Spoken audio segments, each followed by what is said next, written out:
Everybody, and welcome to Pantheon Talks. And today we are restarting an old series that I kind of dropped off, my writing critiques with you all. And so I'm super excited to be doing this one. The writing critiques are going to be a little different, possibly going forward, depending on the creators who submit. I'm opening up the opportunity for you all to be on stream with me, and you can talk directly with me one-on-one as we review your series. And so that's what kind of makes this one pretty different and interesting. I'm actually joined by Patient Spooky, aka Spooky. Say hello, Spooky. Hello. So Spooky is an amazing artist and also a YouTuber, a webcomic creator. Spooky's just doing all of the things. So what's going to be really cool about this is we kind of get a little bit more insight into the story as well as insight into the intention behind certain scenes. So sometimes whenever I'm doing a writing critique without having spoken to the creator or asking them, their thought process behind a scene, that means like some of the information could be lost in translation because maybe I didn't fully understand the vision for the scene. So hopefully doing the streams like this will allow for creators to really convey their vision to me, and hopefully I'm able to give feedback that's really beneficial to the creator. And so with all of that being said, we're going to dive right in. I will say this, Spooky has allowed for you all in chat, as well as those who watch this in review, to offer up helpful but polite criticism of the series. So if you have any thoughts on how Spooky could improve or any thoughts about the writing of the story, feel free to speak up as we review the information. And of course, a little disclaimer, everything that's said in this video is my opinion, and I guess since you're here, Spooky, it's your own opinions as well. So that's just a little legalese slide that I like to keep in there. So let's talk about it then. So Spooky's series is titled man, my brain went dead. A Girl's Paradise. So it's on Webtoons, it's on Tapas, it's on Manga Plus, and if you want, you can pull up the series as we talk about it. So we're not actually going to read the series like we normally do. We're just gonna have me and Spooky are going to discuss the series in further detail. So Spooky, why don't you tell us a little bit about the series? It's a very simple story. So essentially, it's about a girl who finds out that another girl is assaulting her boyfriend, and she's very upset about that because this has happened more than once. So then she writes she goes to her dorm room and writes down her frustrations in a notebook, and then this transports her into another world where she meets a half snake, half human boy named Amadeus, who tells her like, "Oh, I can help you stop this girl from assaulting your boyfriend by through this kind of complicated magic system, but it's explained in the story. So essentially, he can help her stop this other girl from uh, hurting her boyfriend." So then she says, "Oh, I'll think about it." And then the next day, it turns out that the other girl is still assaulting her boyfriend. So she resorts to this magic system, and that's how the story plays out. Got it. So with that being the case, I guess like in a nutshell, we have our main character who is in a relationship, and we have the villain of the story who's trying to steal, I think, the main character's boyfriend away from her, correct? Yeah. I'm Gotcha. bad at explaining. I'm sorry. No. I'm just recapping so we're all on the same page. So that is pretty much like the log line of the story, I would think, almost like in a nutshell. It's a pretty interesting read because it's, to me, goes beyond just like a romance story. It has like a little bit of a magical girl or fantasy aspect to it, which adds another layer to the story, which is fun. I will say that for me, I really liked the main character and I liked the overall concept of how the story was handled, just because like you did include the warning information for people about the topics that you were going to discuss, and so it wasn't, in my opinion, too graphic or overly detailed. So I thought that was really nice. So um building on that, I thought it would be good. The things that I thought you did really well in the series, I really liked how your characters were designed. I felt like everybody had a unique personality with their aesthetic. Like you could kind of tell just from looking at the characters, which if you guys didn't know, all of the characters that you've seen on screen are Spooky's characters, and that's Spooky's art style. So it's very like colorful and whimsical, and has like a little bit of like a edge to it, and that's why I kind of see the Has Been Hotel like similarities. And so I felt like your character designs were pretty top notch. Did you was it easy for you to design the characters, or did you just kind of um go through a lot of different versions of them? Like how did you figure out the aesthetics for all the characters? For the most part, I just looked up on Pinterest some. Well, actually, I wrote the characters before I designed them, and then I went on Pinterest and just chose things that I thought would fit them pretty well, and I just kind of combined it together into one character design, and yeah, that's kind of how I came up with the character designs for all my characters. Oh, nice, nice. I love getting to hear how people design characters. So I thought the concept in of itself was really interesting in terms of like we've already mentioned the paradise aspect and the I don't think we've talked about this, but the like mind control aspects, I thought that was really interesting. I wasn't necessarily expecting that. Like I didn't know what to expect from it when the character entered into that other world. So I thought that was really interesting. So like the concept kind of kept me engaged in the sense of uh because I thought it was one trope and then it ended up being something else, I was like, ooh, what's happening? So I really liked how fluid the concept was. And then I like the fact that the plot's pretty straightforward in terms of like what the main character's doing and being able to understand that she did this, this was the response, now she's doing this. So I like a straightforward plot, especially when there's like more intellectual elements, just so that way even if somebody doesn't understand the more intellectual elements, they still know what's going on. All right, so here's where we're actually entering into the areas of improvement, and more so my thoughts on the writing and a critique of what you actually created.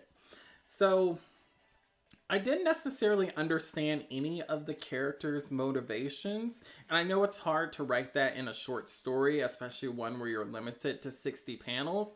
But, like, just for example, our main character, she's being cheated on. I didn't understand why she kept putting up with it. Like, there was never a scene to me revealed that he was like really in love with her or that he like really cherished her or treated her really well. So I didn't understand that. I didn't understand him either. Like I couldn't determine if he was a skis ball or if like something else was going on, like if he was being manipulated or if he just like really liked both of them and couldn't decide. So I didn't understand him. And then our main villain character, the girl, I think I understood her more, but I felt like we didn't get a reason for why she was doing anything. And which is fine, I guess. Like, you do have characters that are just evil to be evil. But for me, I felt like it really would have push the story a little bit more just for her to be like, I hate you or something. Like, she never to me expressed any reasoning behind something. So I guess it was giving me a Joker vibe for her, which I was letting her slide. I'm a little more lenient on villains just because they're usually my favorite characters. But I felt like all of the main characters, I didn't know what was going on. And then the snake creature, for him, I didn't know why he was helping her. Like, I was like, are you getting something out of this? Is this a Cube situation, like from Madoka?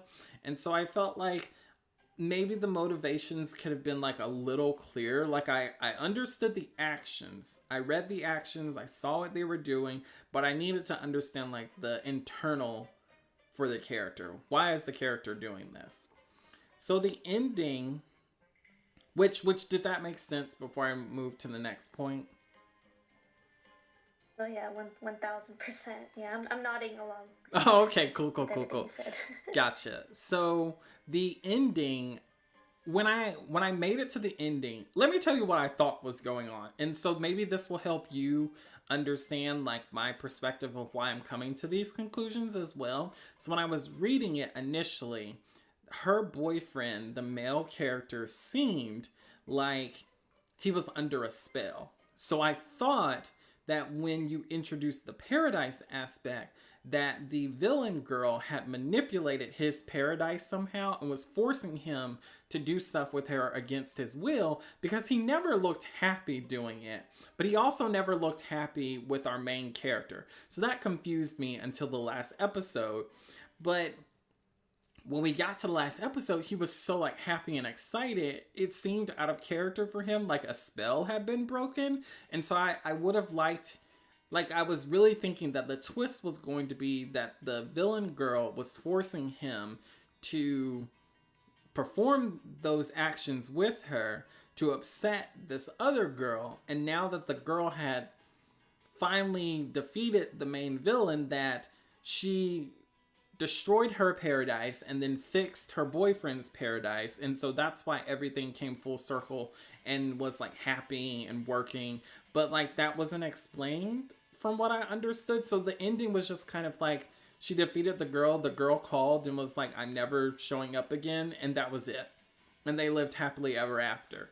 And I felt like I had so many questions. So it was throwing me off a little bit. And I didn't like fully understand how, from a reader perspective, I would be satisfied with that ending. And then, as far as the rules of the world go, in episode, I think it's episode 3, when we really get into the magic system, it was so much information. I didn't fully understand exactly what was happening. And, like, we entered the main girl's paradise, and it was just kind of like a forest, and it just seemed very normal. And then when we entered the villain's paradise, it just seemed like a carnival. Like, hers did seem more whimsical and more fleshed out, but I think I would have liked to understand like why hers was more fleshed out, why like she had those creatures helping her, like was she controlling it? And I just felt like a lot of it wasn't completely clear, because I felt like the MC didn't have any of that. Like, she had no training, no trying to manipulate her realm or her paradise. And so throughout the story, it kind of made it just seem like they switched locations and now they're in a fantasy like RPG sort of thing, which is fine. I understood what was happening. I just felt like it would have helped either to like really simplify the rules, or to like have a more detailed explanation, one or the two. Just, I don't know. Like, I felt like for a short story, it's hard to really get into a magic system, because some series, they reveal their magic system over like hundreds of chapters. And so for 60 panels to be able to reveal a more complicated magic system, I admire the gusto in trying to attempt to explain something like that. But I also feel like it didn't necessarily completely hit the mark in terms of like making it easy to understand for every reader. So, do you have any questions on any of the points that I mentioned? For the satisfying ending, what actually happened was that she wrote into her notebook and ended up in Jessica's paradise, and she killed Jessica, wrote down a thought into her mind to stop her from assaulting Marcus, and then the next day, uh, Jessica's gone, did exactly what Ava wanted, and that's kind of it. There was no Marcus's paradise. He didn't. His paradise was not in the story, if that makes sense. Yeah, no, it did make sense. Like, I understood that his paradise wasn't there. I was just saying, I thought that I felt like it would have been more satisfying to me if he was being controlled or manipulated.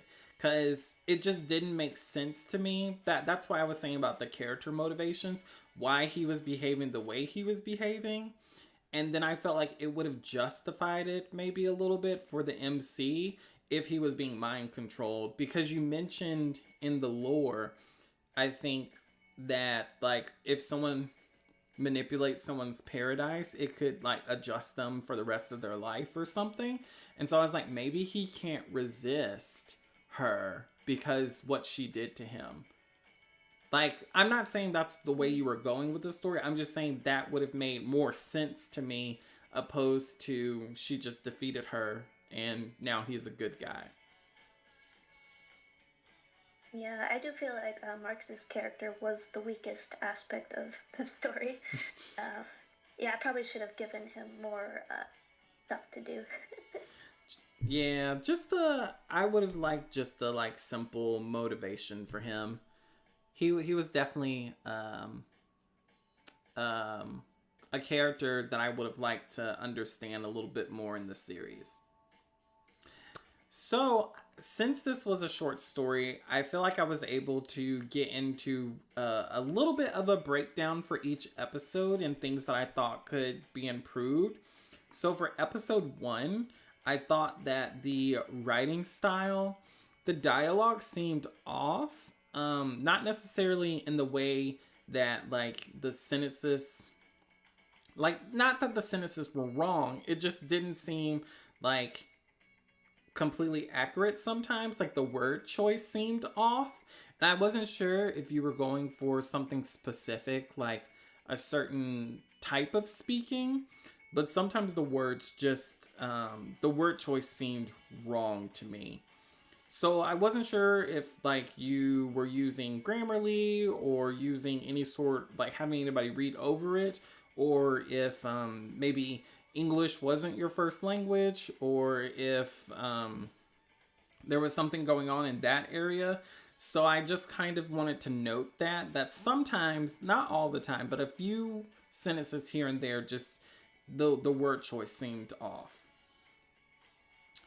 So for episode 1, looking at it, I would rewrite the episode because I felt like there was a way to tell the narrative that would have really like impacted the readers a lot more.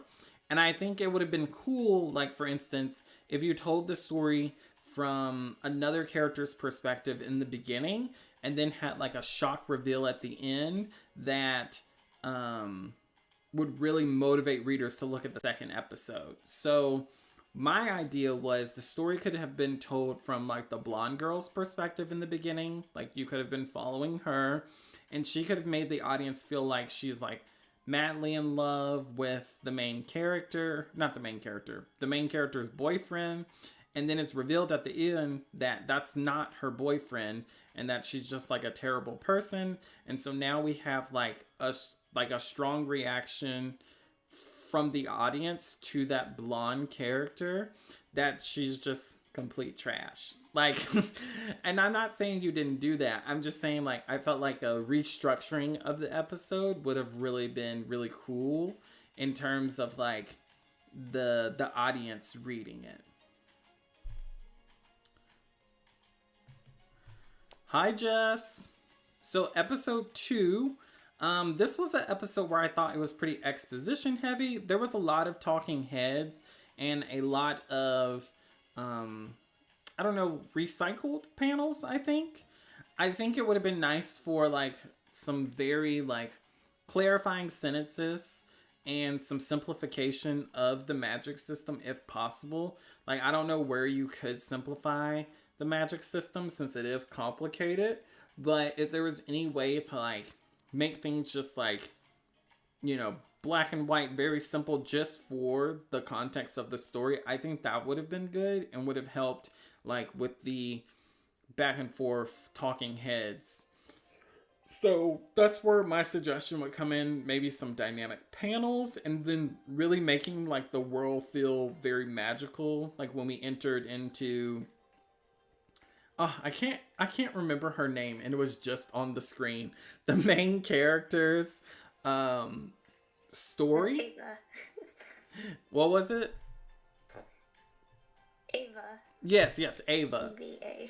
Yeah, Ava. So it would have been really nice to like really add some like fantastical aspects into Ava's paradise.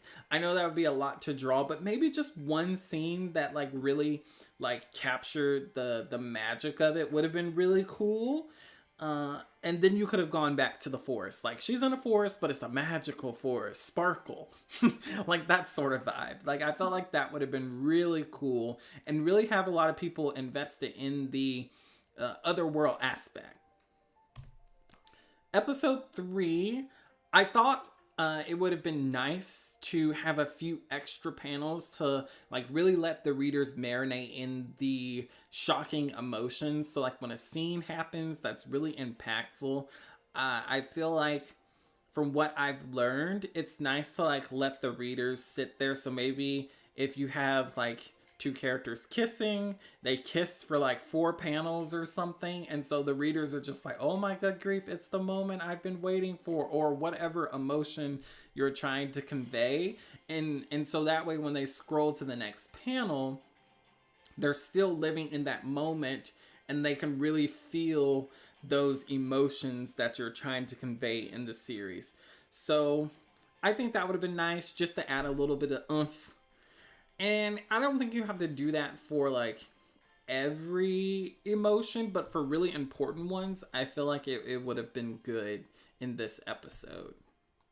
Episode 4, I didn't understand what actually happened in the fight scene. Can you kind of explain? Because like she is being beat up, I think, by like those 2 toy dolls. Can I pull up the episode? Let me pull it up. And then like we can look at it together and you can kind of see what I'm talking about. 1 second. So this is the Paradise World. They're so fun. Like I really like the concept a lot, Spooky. I appreciate that. Let's see. And I like that they have like magical girl outfits. I don't know if that was what you were going for, but I really like it. Like it gives me like fun vibes. Like I like the over the top aesthetic. I'm pretty sure it's okay, yeah. So I think it's right here. So like these 2 dolls are like fighting Ava. Or they haven't started yet. Okay, here we go. So these 2 dolls are fighting Ava, and right here, the boy doll, like, what is he doing? Does he cut off her arm? Does he stab her arm? I couldn't fully tell what happened. He cuts off her arm. Okay, that's what I thought. And then, like, here, see what was confusing me is, like, in earlier panels, she like kind of hides her arms under her cloak, I think. And so I was like, okay, is she missing an arm? Does she have the arm? And so then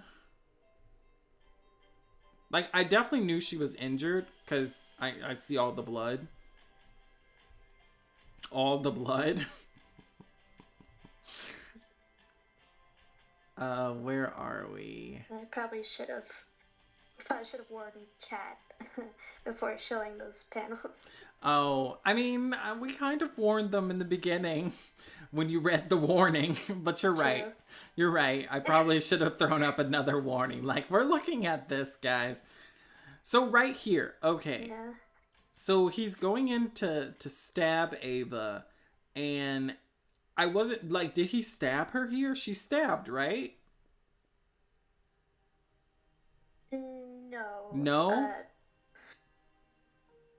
Well, she stabs him in the chest. Oh, see, I couldn't tell what was going on here, and this is why I wasn't sure if she was missing her arm or not, because I was like, okay, so if she's lost her arm, like she just slung blood on him, like trying to defend herself, like reflexively, and so I wasn't sure what happened. Like, did the is this like the arm regrowing? Uh, no. That's her other arm. She lost one arm. Okay, She lost her right arm, and she's using her left arm to fight. gotcha, That's her gotcha, left arm. gotcha. And so Sorry like if that was confusing. So like right here, there's like this black circle and then this black circle. Um like I just wasn't sure what was happening here. Like her I'm guessing she's flicking him off or something? Like I censored it because I was kind of concerned that Webtoon might take it down for this, but what she did is she ripped out the doll's heart and mm. crushed it.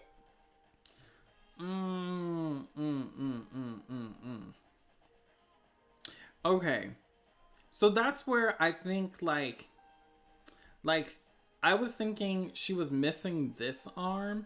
So when I was seeing this, I was thinking I was like, but she doesn't have an arm. So I was like, well, maybe he didn't stab her. So it was throwing me off because I was thinking she was missing this arm just from the direction that it looked like she lost her arm. But I think that might be my bad from the way I was reading it. And that's why I was confused about what was happening. That's fair.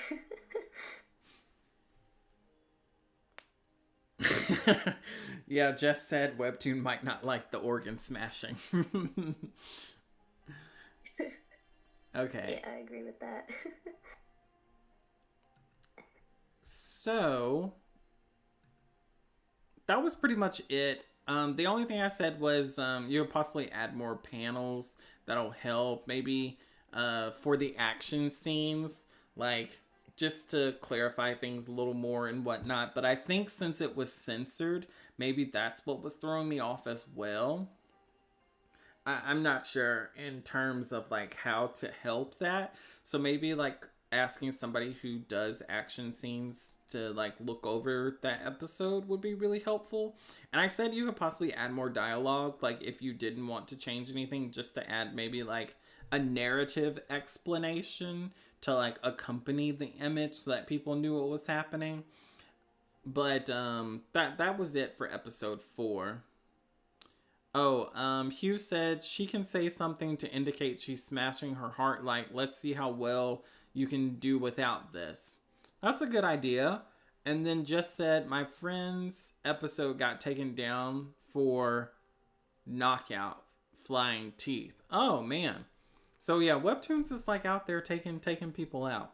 And then episode 5, like I said, which I kind of elaborated on earlier with what I didn't per se agree with, was I didn't understand the ending in terms of like the character actions. I felt like that just needed to be clarified, and I felt like it could have really helped to understand some of the characters a little more, like why she was staying with her cheating ex. I don't know. Maybe I'm just like against people staying with people who cheat. I don't know. I could be projecting that onto the story, but that just didn't seem to make sense to me. And then as far as her boyfriend, I would have liked to known if he like actually liked Ava or if he just wasn't a good character. And so I just included in my notes there that I feel like the ending is a really good chance for any creator to like really make the audience feel something, whether it's just being satisfied, whether it's positive or negative. But I felt like it could have really helped push the story to a good conclusion if there was something there that the audience could have like latched on to in terms of like a positive or negative emotion. And this is just from my perspective. I don't know if you've had other people to read it and they've had like a positive reaction to it or a negative reaction, but mine was just kind of confusion. So that's why I lead to I feel like it would have been nice to rewrite the ending just to like clarify a few things like why Ava was so happy to be with this boy or well yeah, I feel like just clarifying Ava since she's our main character would have really done um, the story like a lot of justice and had a nice conclusion. And so that's it. That's all the notes that I had. Were there any questions from you, Spooky? Did you have anything you wanted to cover or wanted to address? Um, I do feel like a lot of these questions and critiques you have might be due to the fact that the story itself is too short to explain all of it. Because a lot of the critiques and questions you have, I do have answers to them, but uh, I couldn't introduce them in the story because they would have taken more pages. Right. So I'm kind of like, I feel like I'm in a bit of a dilemma here.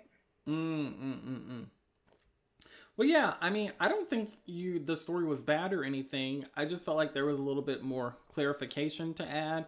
So if you wanted to elaborate on something, we could definitely chat about it. Oh, Jess said that the art style in the comic is very cool. So that's a nice comment. Thank you, Jess, for leaving the comment. Um, yeah, I mean, I can only critique what's there in front of me without any other information. So yeah, if you feel like there's something you wanna express, I'm open to chatting about it.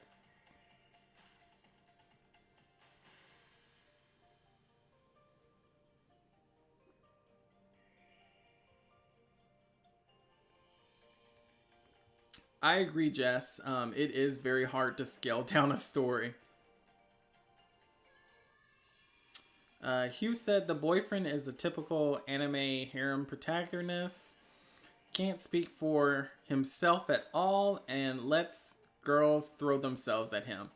Yeah, he's got that cursed trope.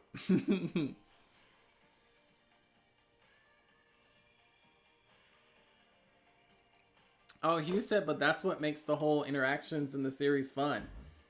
So Hugh thinks that was a pretty cool idea. Did someone say the characters looked flamboyant? I missed that. So Adagong said the characters look flamboyant. Just that I agree, the character designs are neat. Yeah, the character designs are super fun. I really liked a lot of the aesthetic for them. I could definitely tell that Spooky put in a lot of work to kind of figure out what was going on there.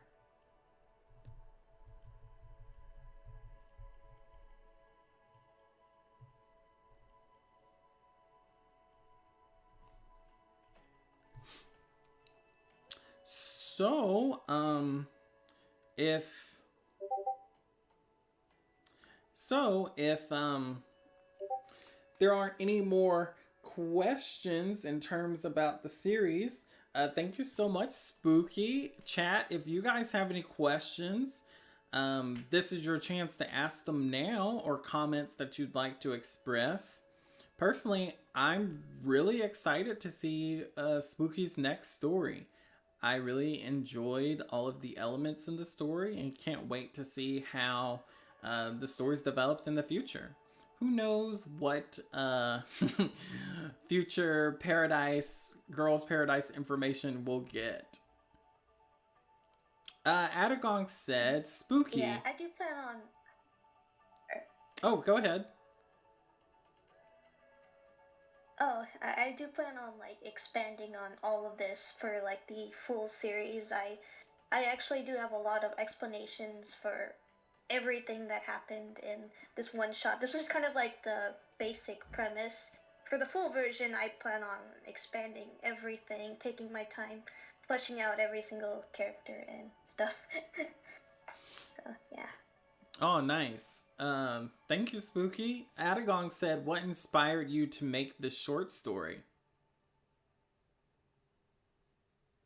Well, firstly, I came up with the full series first, but then I researched about how to make a manga, and they said you should start with small stories, one shots, 50 to 60 pages, and I decided to try a manga one shot because I never made a comic before, so I figured I should try making a short comic first just to see if I could do it.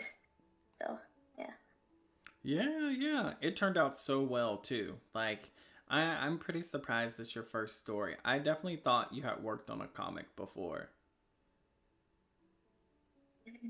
Jess said, "For me, it's way harder to write a short story than a long epic." I agree with that, Jess. Like, condensing an idea into 60 panels, oh, the worst. I just have so much to say. Adagong said, "Yeah, short and long epics require very different tactics and standards to make them because it depends on the idea." Yeah, sometimes I feel like the idea for a short story literally has to be boiled down to like almost nothing. Ugh, it's the worst, especially when you have extra details that you're like, I really want to share this. So, I completely hear you. All right, well, with that, I just want to go into our creator shout out for this month. It's a new month for this week. Oh, Jess said it's such a great idea to get feedback for a short story before you start releasing the long version. I agree with that, Jess. I think short stories are 100% the way to go. Like, that's the way to develop as a writer. Write a few short stories and then try tackling your magnum opus. So this why do I keep saying that? This week's creator shout out goes to Space Ultima. It is by creator Atsumi Shea. They're also a YouTuber that I recently found their channel and I've really been enjoying all of their updates and their videos. So please go and check them out. There will be a link in the description.